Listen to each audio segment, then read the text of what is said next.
Okey, kita nak terbang tengok keadaan banjir.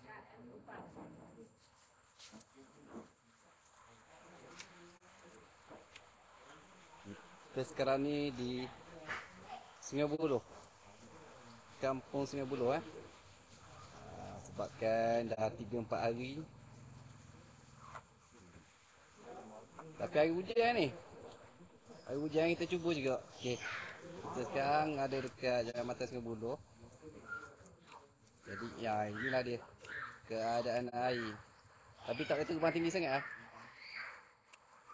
sebabnya hari hujan. Hari ni 28 nak dia buat hujan tu Gambar tak lawak. 28 bulan 11 jam 5.30 petang. Saya cubalah terbang.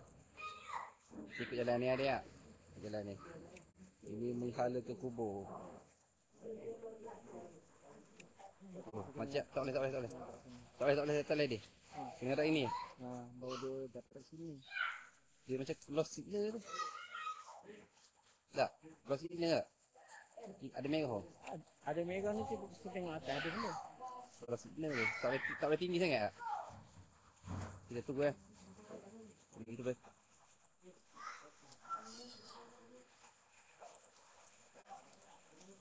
Hujan ni. Sensor dia kena ni.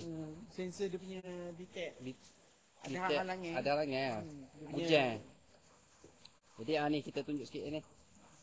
Ni sungai.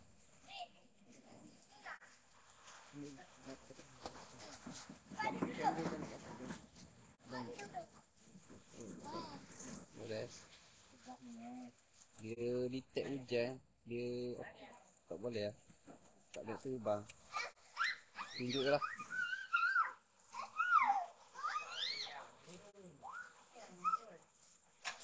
Tak boleh ni tak? Tak boleh nak lagi tak? Tak boleh.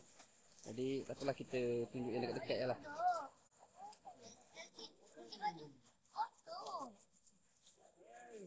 Bawang.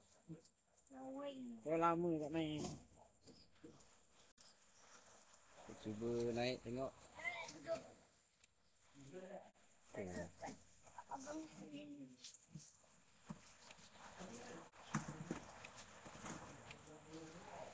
Dia berapa meter boleh naik? Dia naik 120 ni dia kira ni lah. Ni ketinggian 120 ni. Oh, dekat 120. Dia tak kat kok. Dekat tapi kau macam Obat kad dia sampai tu lah. 120. Ni 128 lah ni.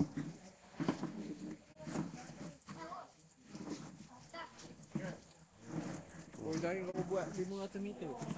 Oh, bapak ni. Dia naik dia. Naik. Ya, cukup tu. Ni. Buat dia. Sini tak boleh jauh. Jadi ni aku tunjuk kat Sungai Buloh ni. Dia ni kan. Hujan. Lagi pun dekat awal ni dia ada gangguan sikit. Ni ikan baru ni.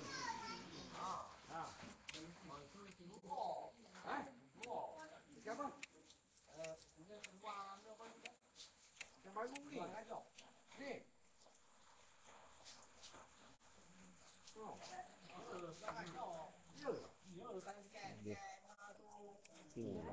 Lawa. Tapi semantang.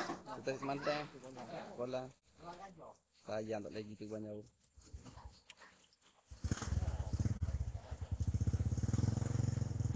Dia maksimum trail berapa jauh noh? Ini noh. Kilo lebih je. Kilo lebih. Tak setting dia. Macam tu tak setting.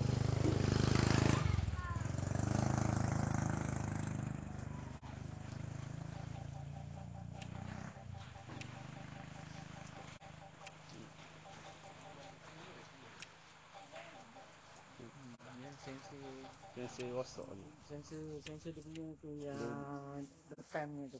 Dia detect ni Kena hujan tu.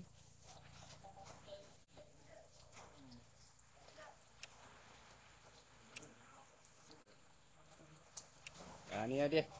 Keadaan Jam Mata Sungai Buloh. Kita turun balik lah. Nak tali api.